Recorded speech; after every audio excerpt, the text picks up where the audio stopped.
A case that wasn't even supposed to land in front of a jury ends with a shocking conclusion. Well, you can't guess you were there, right?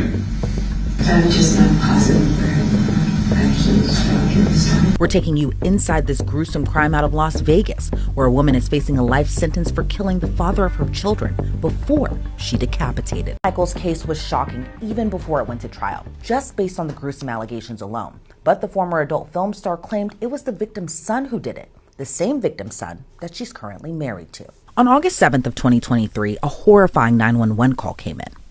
And my son is on the bed, and open up I don't know, I open the cover, it's all bloody, I don't know. The caller on the phone was the mom of Johnathan Willette. No mom should have to see a scene like this. Jonathan's head was missing from his body, and near his body were bottles of bleach and ammonia.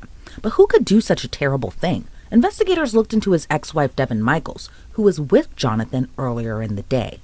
But the items that weren't found are what was particularly notable for the investigators. They didn't find a murder weapon.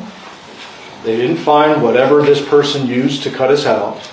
They did not find his head. They did not find his wallet. They did not find his truck keys, and they did not find his phone. They interviewed Yoko, and the gentleman above Yoko's photo is Yoshida, her partner. According to Yoko and Yoshida, the defendant, who they referred to as Nikki and knew as Nikki, ultimately identified as Devyn Michaels, was the last person to see Johnathan alive. Nikki and John had been moving the girls' and John's items from this Palladura address to Nikki's address on Porcupine Rim that she shared with Deviere, and for a temporary period over the summer, the young girls. They learned that Nikki and John returned to this address, the Palladura address, for the last time at 10 p.m. on August 6th, or around 10 p.m. They learned from Yoko that about 1 a.m. she was going downstairs for a glass of water and ran into the defendant, who she will describe to you when you hear from her as she appeared to be startled to see me. The defendant and Yoko have a conversation. It's relatively brief. Yoko's in the kitchen cleaning up some dishes. The defendant has now entered the kitchen, and they begin to talk when the defendant tells Yoko, "John's asleep. Don't go in there." Those aren't her words. You'll hear this through the course of the trial. She says, "John's asleep. He's passed out. We have plans for him to move some more stuff in the morning. Kind of don't bother him kind of thing." Yoko then noticed that the lights were on in John's room, but decided, hey, if he's asleep, I'm not going to go in there. She returns back upstairs. Yoko went to sleep, leaving Nikki, or the defendant, alone in the home. You will learn very clearly that there were only 4 people in the home at the time of this incident: the victim, the defendant, Yoko, and Yoshida. Yoko also will tell you that around 8 a.m. she found John without a face. You probably heard from the 911 call there's a bit of a language barrier. She'll do her best to describe what she initially saw and the shock, obviously, that ensued. Very importantly, they find the defendant's purse. Inside her purse, they find the victim's social security card, along with one of her work cards. Devyn claimed that she had no idea how the bloodstained items were found in her home. She kept that story up for so long, until she was arrested. She claimed on the day John was murdered that she gave him a massage, and claimed her ex got a little handsy. What no one noticed until it was too late was the woman giving him a massage. August 7th, 2023. Henderson, Nevada. A mother walks into her son's bedroom and discovers a nightmare wrapped in bloody blankets. The air is thick with toxic fumes. Her son's body is there, but his head is missing. This isn't a random attack. The killer knew exactly where to find him, and the truth would reveal a family nightmare so twisted, investigators could barely comprehend it. By the time detectives realized who was sleeping under the same roof as the victim's children, the pieces of this puzzle had already formed a portrait of obsession that defied logic. a former adult film star, her ex-lover, and her husband, who was also her victim's son. When investigators finally understood the web of relationships in this house, it changed everything they thought they knew about family loyalty. But we're getting ahead of ourselves. Johnathan Willette was a 46-year-old entrepreneur who'd spent over 2 decades working the Las Vegas Strip, selling timeshares before launching his own businesses. Friends knew him as hardworking, passionate, always ready to help someone move or haul furniture across the Vegas Valley. You'd see his truck cruising the streets, 2 American flags proudly displayed. He had 2 young daughters with his ex-girlfriend, Devyn Michaels, a 47-year-old former adult entertainer who'd worked under the names Nikki Fairchild and Tracy Tavares. Their relationship had been complicated for years. On again, off again. By 2023, they'd been separated for years. But here's where things get unusual. After their split, Devyn had married someone new, someone close to Johnathan, his own son from a previous relationship, Deviere Willette, who was 29 years old. Devyn became both Deviere's wife and his stepmother. The family dynamics were already strained beyond recognition.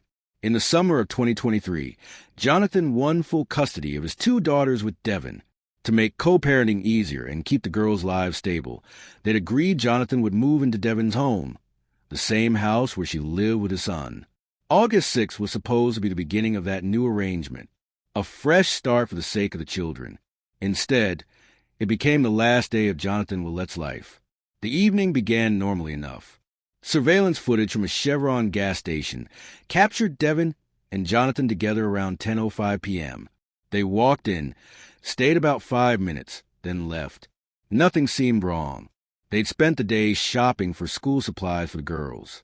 Johnathan returned to his mother Yoko's house in Henderson, the home where he'd been staying before the planned move. Devyn was there too. Around 10 p.m., Yoko saw them together. Devyn later told her that Johnathan had been drinking and smoking marijuana and that he'd gone to bed early so they could register the children for school the next morning. What Yoko didn't know was that her son would never wake up. At some point in the middle of the night, Yoko heard something. A strange noise. A bang.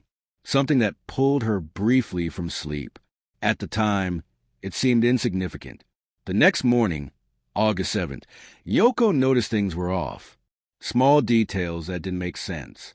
The dogs were outside in the backyard. The doggy door was closed. Unusual. The door to the garage was open. The garage door itself was slightly ajar. And Jonathan's truck was still parked outside when he should have already left with the kids. Just before 9 a.m., she went looking for him. What she found in the downstairs bedroom would haunt Henderson police for years. Jonathan's body was wrapped in blankets, bloody. The overwhelming smell of chemicals, bleach and ammonia mixed together, created toxic fumes that burned the air. Officers arriving on scene immediately recognized the danger. But the most disturbing detail? Johnathan Willette's head was gone, completely severed from his body, missing from the scene. Detectives searched the house. No blood spatter. No murder weapon. No signs of forced entry. Whoever did this had access to the house, and Johnathan had let them in. Investigators found swords in the front room, handguns in various locations, but nothing with evidence of use in the crime. This is where things stopped making sense. The medical examiner later determined that the decapitation happened after death. Johnathan had been killed first, likely beaten, and then beheaded post-mortem. There were superficial cuts near the main wound, suggesting whoever did this had made practice attempts before completing the horrific act. The body measured 68 inches and weighed 169 pounds, without the head, which typically weighs about 10 pounds. But where was it? By now, investigators had identified their prime suspect, Devyn Michaels, the last person seen with Johnathan alive, the woman who'd been in the house that night. But the evidence they uncovered was about to reveal motivations that went far beyond a simple domestic dispute. This wasn't just about an ex-relationship gone wrong. This was about custody, control, and a twisted family dynamic that prosecutors would describe as a nightmare that began as a love story. If you're invested in cases where the truth is stranger than fiction, consider subscribing, because this story gets darker. On August 15th, 2023, detectives brought Devyn in for questioning and administered a polygraph test. She failed, according to the examiner.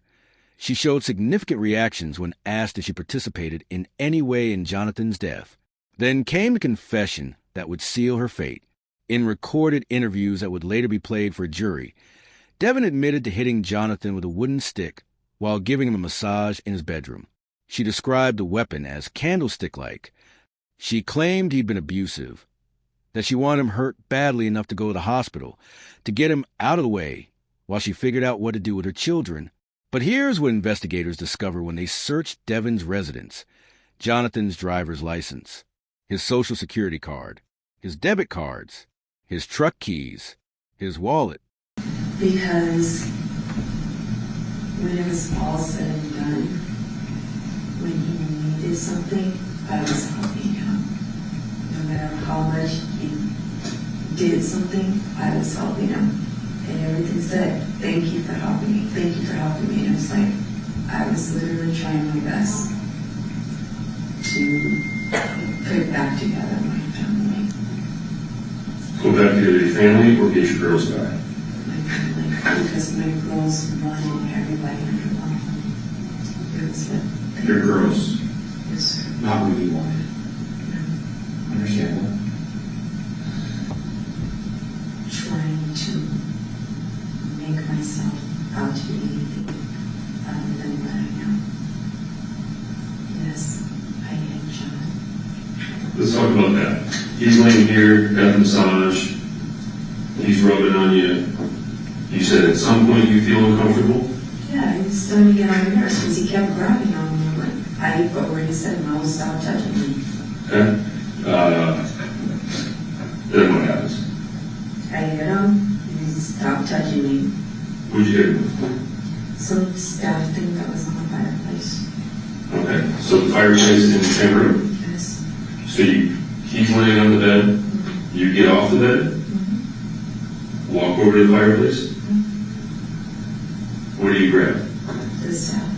Oh, what? I'm sorry? I don't know what it's called. It's thing. Describe it. It looks like a candle holder. Kitchen. A candle holder? I don't know. It was square. I can't make the shape. I don't know how to describe it. Okay. So is it, how long is it? Are we talking short? Shorter than that. Shorter than that? When you lived with your dad, how was your relationship at that time? It was fine. I worked with him. You I worked with him for too? Yes, sir. Doing what? Anything and everything. From Okay. moving houses to setting up backyards. Moving houses, setting up backyards? Okay. So let me ask you kind of a general question before we move on. Is it fair for me to say that your dad was in and out of your life growing up? Yes, sir. Did you have a strong relationship with your dad as you're getting into your late teens, early 20s, or was it just kind of a, that's my dad and you don't see him too often, or what? No, I loved my father, so we had a strong relationship. Okay. Did there come a point in time when you're living with him at Paladura and working that you guys have some disagreements about work and other stuff? Yes, sir. Would you consider your dad to have been a hard-headed person? Yes, sir. Okay. Was he an opinionated guy? Yes, sir. Did you ever tell your dad that you had been having a sexual relationship with the father of his other children? The mother, you mean? The mother. Jesus, I said father. Yeah. No, sir. I apologize. Knowing your dad as you did, if he had known you were having a sexual relationship with his mother of his children, is he the type of guy that would have just said nothing and let it go?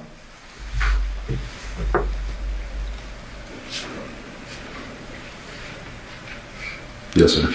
Did there come a point in time when the family court became involved in the custody of the children? Yes, sir. Did Nikki lose custody of the children? Yes, sir. Was this before or after you married, if you remember? After. So after you married Nikki is when the custody thing happened. Yes, sir. Prior to that, were the girls living with you and Nikki at Porcupine Rim for however long you were living there? Yes, sir. Okay. And Dad, to your knowledge, is still living across town? Yes, sir. Okay. When Nikki lost custody of the children, did they move back in with your dad? Yes, sir. And to your knowledge, did they live out at the Paladura address? Yes, sir. Do you know how long they lived at Paladura with your dad? No, sir. Okay. Did there come a point in time in the summer months, just before your father's death, that the girls moved back in with you guys, you and Nikki at Porcupine Rim? Yes, sir. Did they stay over the summer? Yes, sir. Did they have bedrooms there? Yes, sir. And where were you sleeping at the time? The master bedroom downstairs. With Nikki? Yes, sir. Okay. Were there times that you slept on the couch? Yes, sir. Okay. Did your sexual, intimate relationship continue throughout the course of this time period? Yes, sir.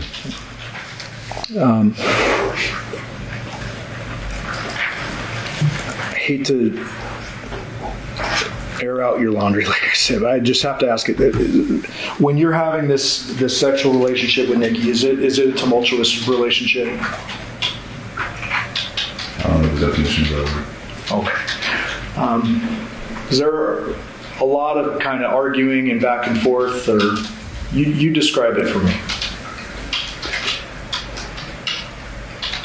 There was arguing back and forth. Were there times in which you yourself were trying to get out of this relationship? Yes, sir. Describe that. How many times? What's going on in your head at this time? That when I tried to fill some shoes that I had no business filling. Whose shoes? My father's. Okay. I'm sorry, we just get a little bit closer. Sorry about that. It's okay. So you believe you said that you were trying to fill some shoes that you had no business filling. Is that fair? Yes, sir. As a result of that, did you start to get a little uncomfortable and attempt to leave a couple of times? Yes, sir. Prior to you learning of your dad's death, that you learned he was going to move in to the Porcupine Rim address? Prior, no, sir. So you didn't know he was going to move in prior? No, sir. Okay. Did you learn that at some point after? I learned after the death when my grandmother was telling me about it. Okay. Did you talk to your grandma like on the 7th? The day after, yes, sir. And perhaps most damning, his cell phone, found in her driveway, cracked, with blood on it. Cell phone data revealed something chilling. It's innocent. I just told one thing after another, and I truly believed that we were going to do the right thing, and it just didn't happen. I keep listening to what everyone tells me is the best thing to do, just do this and it'll work out this way and follow this advice and we'll do this. And I keep listening to the people because they keep saying this is the best advice. It doesn't turn out the way they tell me it will. The night of the murder, Johnathan's phone traveled with Devyn's phone from his Henderson home to her Las Vegas residence around 2:45 a.m. Her own children later found the phone and brought it to police. Detectives believe Devyn drove Johnathan's severed head to her northwest Las Vegas neighborhood and threw it in a trash receptacle. By the time police realized what happened, the trash had already been collected. The head was never recovered. Neither was the murder weapon. Initially, Devyn Michaels pleaded guilty to second-degree murder in September 2024. The deal would have made her eligible for parole after serving 15 years. But then something unexpected happened.